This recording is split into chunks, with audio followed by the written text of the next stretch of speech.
서서 손들고 옵니다. 주 나를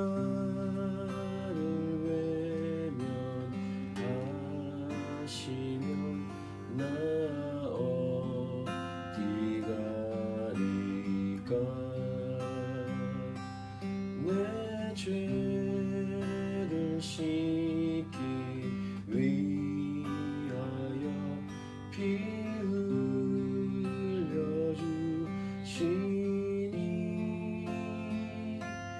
곧 회개하는 마음으로 주 앞에 옵니다. 전부터 계신 주께서 영죽을 죄인을 보혈로 구해 주시니 그 사랑 없네.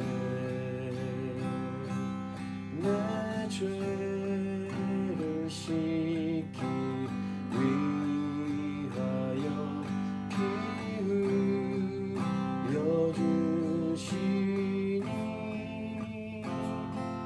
곧 회개하는 마음으로 주 앞에 옵니다.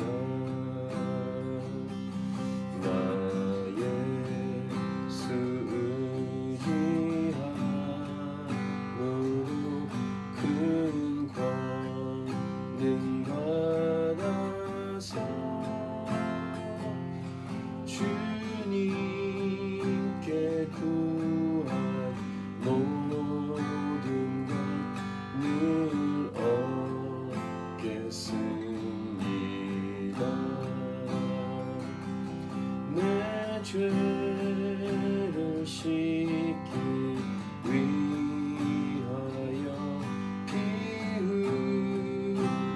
흘려주시니 곧 회개하는 마음으로 주 앞에 옵니다. 일이 잘 풀릴 때 더욱 조심해야 합니다. 승승장구는 자기 점검의 시간이 되어야 한다는 것입니다. 그렇지 않으면 놓칠 수 있는 것들이 있습니다. 허점이 생길 수 있습니다. 여리고 성의 대승리는 참으로 흥분되는 순간이 맞습니다. 그런데 분명히 짚고 넘어가야 할 것이 있습니다. 그것은 그 승리의 주인공은 하나님이시라는 것입니다. 그렇기 때문에 더욱더 자신을 점검하고 자신의 몸, 공동체라는 몸을 점검하는 일을 반드시 했어야 합니다. 근데 그것을 하지 않았습니다. 이것이 여호수아와 이스라엘 백성이 가나안 정복에서의 첫 실수였습니다.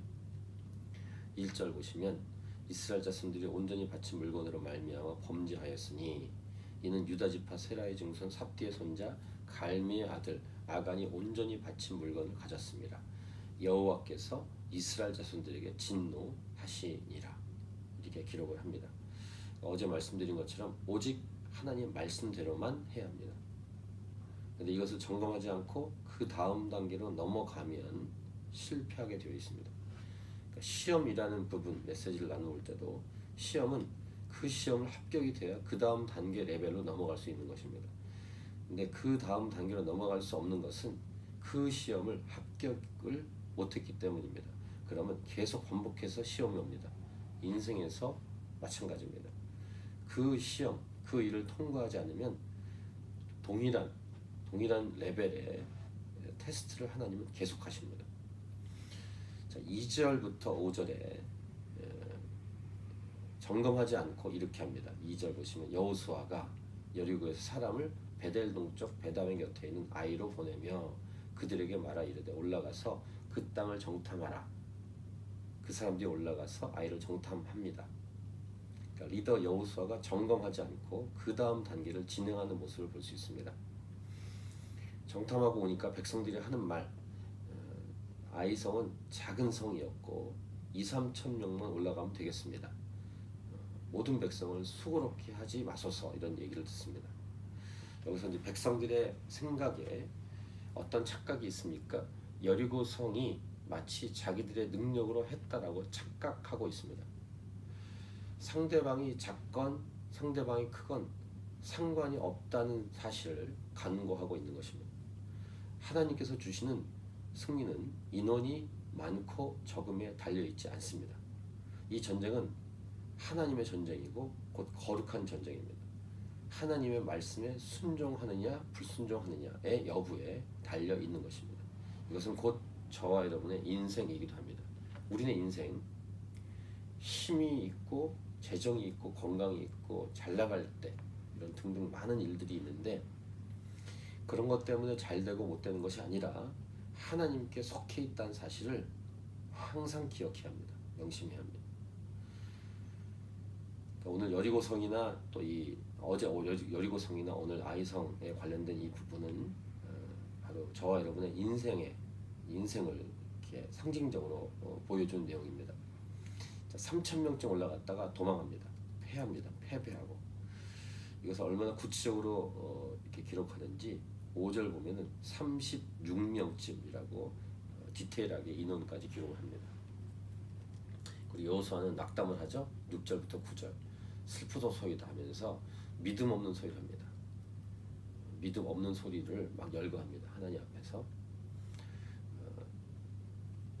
실패를 하니까 하나님 앞에 나아가는 여호수아의 모습을 통해 우리의 모습을 볼 수 있죠. 그러니까 실패를 통해서라도 하나님께 나아가니까 다행이긴 하지만, 이 1절부터 쭉 생각한다면 성공한 다음에 또 하나님께 나아갈 수 있다면 얼마나 좋을까. 예를 들면 집회나 어떤 모임이나 어떤 이벤트가 잘 되었다라고 할 때도 하나님께 나아갈 수 있다면, 일이 잘 풀리면 하나님께 소홀히 할 수 있는 우리 연약함이 있다는 것을 반드시 기억해야 합니다. 그래서 실패를 통해 하면 대부분 일반적으로는 하나님께 나아갑니다. 실패를 통해서. 근데 성공한 다음에도 하나님께 나아갈 수 있다. 성공한 다음에 하나님께 영광을 올려드리고 하나님 앞에서 또 점검을 받을 수 있다면, 이런 것을 생각할 때 첫 번째 메시지입니다. 성공했을 때, 잘 나갈 때, 힘이 있을 때 더욱 조심해서 하나님께 겸손히 나아가는 것, 이것이 오늘 우리에게 준 첫 번째 메시지입니다. 성공했을 때, 잘 나갔을 때, 일이 잘 풀렸을 때, 교회로 말하면 집회가 잘 되고 모임이 잘 되고 부흥할 때 더욱더 예배하고 더욱더 기도하고 말씀 앞에 머무는 시간을 가져야 한다는 것입니다. 자, 하나님 말씀하십니다. 10절부터 15절 아간의 범죄에 대해서 말씀하시죠. 그리고 방법도 말씀하십니다. 아침에 일찍이 모든 지파를 나오게 해라. 그래서 거기서부터 제비를 뽑아서 좁혀 나가라. 이런 명령도 하나님이 디테일하게 해주셨습니다. 여기서 알 수 있는 하나님의 일하시는 스타일을 다시 한번 정리해 볼 수 있습니다. 처음부터 미리 말씀해 주시지 않는다는 것입니다. 물론 이미 더 처음에 근본적인 말씀을 해주셨죠.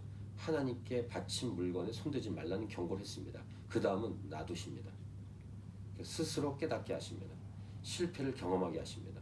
그 다음 하나님께 무릎을 꿇을 때 알려주십니다. 선악과 사건도 생각해보면 선악과에 대해서 이미 경고하셨죠.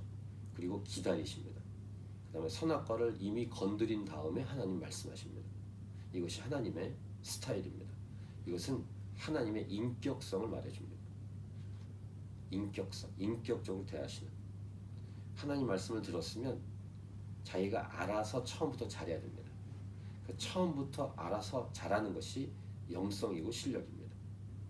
실패하고 넘어지고 다 깨어지고 얻어맞은 다음에 돌아오는 것은 세컨드, 두 번째입니다. 처음부터 알아서 처음부터 잘해야 됩니다. 하나님은 근본적인 말씀을 이미 주십니다. 그리고 그 말씀 안에서 살기를 원하시죠. 그러면 알아서 말씀 안에 스스로 자발적으로 말씀 안에 있어야 됩니다. 건방지게 말씀 밖을 넘어가면 실패하고 깨어집니다. 그리고 돌아오면 많은 것을 잃어버린다는 사실을 기억해야 합니다. 자, 여호수아가 이제 뒤늦기는 하지만 점검을 하죠. 하나님 말씀대로 순종합니다. 16절부터 19절에 하나님 말씀하신 대로 점검해서 넓은 지파에서 좁게 좁혀갔더니 아간이 뽑혔습니다. 그리고 아간에게 질문하죠. 아간의 범죄가 이제 밝혀지는데 또 세 번째 여기서 알 수 있는 메시지가 있습니다. 공동체는 공동으로 함께 책임을 지는 것입니다. 자신은 하지 않았다. 그러니까 자신은 아간이 아니다 라고 변명할 수 없습니다. 다시 선악과로 들어가면 아담과 하와가 지은 죄는 바로 나의 죄, 우리의 죄입니다. 이렇게 하나님이 우리를 묶어주셨습니다. 공동체. 나는 하지 않았습니다. 내 남편이 했습니다. 내 아이들이 했습니다. 내 부모님이 했습니다. 이렇게 말할 수가 없습니다. 가족은 공동체입니다. 교회도 마찬가지입니다. 내가 하지 않았습니다 라고 말할 수 없습니다. 교회 멤버 한 명이 잘못하면 교회 전체가 잘못한 것입니다. 그렇게 하나님이 이끌어 가십니다. 자, 아간이 실토하죠. 아간이 이렇게 범죄했다고 얘기하고 어디다 이 물건들을 숨겼다라고 말합니다. 그리고 말을 듣고 진짜 가보니까 진짜 있었습니다. 23절까지 이 내용이 진행이 됩니다. 이제 네 번째 마지막 메시지 아주 중요합니다. 어떻게 처리할 것인가. 성경에 보면 잘하긴 했는데 완전하게 순종하지 않고 확실하게 처리하지 않아서 더 어려움을 겪는 경우가 있습니다. 사울 왕이 그랬고 그 다음에 열왕기 상을 보면 아합 왕이 그랬습니다. 왕들이 좀 하다가 대충 하는 경우가 있습니다. 네 번째 오늘 메시지인데요. 아주 철저하게 처리해야 합니다. 죄는 철저하게 처리하고 확실하게 처리해야 합니다. 봐주는 것이 없습니다. 용서와 은혜의 주도권은 우리가 아니라 하나님이십니다. 그러니까 용서와 은혜를 하나님이 주실 때 감사하는 것이지 하나님이 처리하라고 말씀하신 죄악은 반드시 철저하게 처리해야 합니다. 교회나 우리 특별히 기독교가 이렇게 욕을 먹게 된 이유 중에 한 가지는 철저하게 처리하지 못했기 때문입니다. 스스로. 그래서 비난을 받고 욕을 먹게 됐는데 어떻게 보면은 그 죄를 처리하는 그 순간에 이렇게도 욕할 수 있습니다. 너무 잔인하다고, 너무 매몰차다고 욕을 또 할 수도 있습니다. 근데 그런 욕은 먹어도 됩니다. 죄에 대해서는 철저하게 처리해야 합니다. 한국 교회는 전통적으로 과거에 성경대로 치리하는 제도가 있었습니다. 지금도 성경에 있는 교단 법상에는 치리 제도가 있습니다. 그리고 각 교단마다 법에 관련된 담당하는 부서가 있습니다. 그럼에도 불구하고 너무 봐주고 너무 넘어갔습니다. 제대로 실행에 옮기지 못했습니다. 교회마다 치리하는 제도가 있음에도 불구하고 죄를 진 것에 대해서 너무 대충 넘겼습니다. 그렇기 때문에 교회가 타락한 것입니다. 그리고 교회가 또 욕을 먹게 되었습니다. 자, 아간의 범죄에 대해서 여호수아가 어떻게 처리합니까? 아주 철저하게 처리하는데 24절을 보시면 각 훔쳤던 물건과 함께 아간에 있는 모든 가문에 있는 사람들 다 죽입니다. 그리고 재산도 다 돌로 맞게 합니다. 24절 훔친 물건과 함께 그의 아들들, 그의 딸들, 그 다음에 그 동물들, 그의 소들, 나귀들, 양들, 장막 그에게 속한 모든 것을 아골골짜기로 가져갑니다. 그리고 거기다 놓고 돌을 쳐서 다 죽입니다. 그리고 불사릅니다. 아주 철저하게 처리하죠. 뒤늦게이긴 하지만 확실하게 잘한 것입니다. 그리고 그곳 이름을 아골골짜기라고, 괴로움의 골짜기라고 부르게 되었다라고 성경은 기록합니다. 오늘 이 본문에서 우리는 뭘 봅니까? 십자가 복음을 오늘도 보는 것입니다. 우리의 모든 죄를 위해서 죽으신 예수 그리스도. 죄의 결과는 사망입니다. 저와 여러분은 죽어야 됩니다. 죽어 마땅해야 되는데 우리를 대신해서 죽으신 예수 그리스도. 그렇다면 예수 그리스도를 믿은 복음 안에 있는 우리들은 어떻게 살아야 될 것인가? 더욱더 겸손히 하나님 말씀에 순종해야 되고 마귀가 주는 영향력에 대해서 철저히 단절하고 또 예수 그리스도를 분명히 믿었다면 마귀가 정죄할 때 그렇지 않다는 분명한 선포를 하면서 철저히 말씀 안에 거하는 삶을 살아가는 것, 복음 안에 살아가는 것, 이것이 오늘 우리에게 주시는 메시지입니다. 다시 정리합니다. 성공했을 때, 잘 나갈 때, 힘이 있을 때 더욱 조심해야 한다는 것. 그 다음에 하나님께서는 처음에 말씀해 주시지만 그 다음은 스스로 알아서 잘하도록 놔두신다는 것. 그러다가 실패를 경험하게 된 다음에 다시 하나님께 무릎 꿇을 때 그때 알려주신 하나님이라는 것. 세 번째, 공동체는 함께 공동으로 책임을 지어야 된다는 것. 마지막 네 번째, 죄에 대해서는 철저하게 처리해야 하고 확실하게 처리해야 된다는 메시지를 우리에게 하나님 말씀하십니다. 킴버라 하나님이 차신 교회가 오늘 이 주신 말씀들을 가슴에 새기고 이 말씀대로 행할 때 처음에는 사람들이 당황할 수 있지만 결국은 교회가 하나님의 영광을 드러내는 통로로 쓰임받게 될 것입니다. 그래서 다른 사람, 다른 교회, 옆에 있는 사람들 참견하기 전에 우리 스스로를 잘 점검하고 하나님 보시기에 아름답고 하나님을 기쁘시게 하는 교회로, 다른 교회 모범이 되는 교회로 하나님께 영광되는 교회가 될 수 있기를 간절히 기도합니다.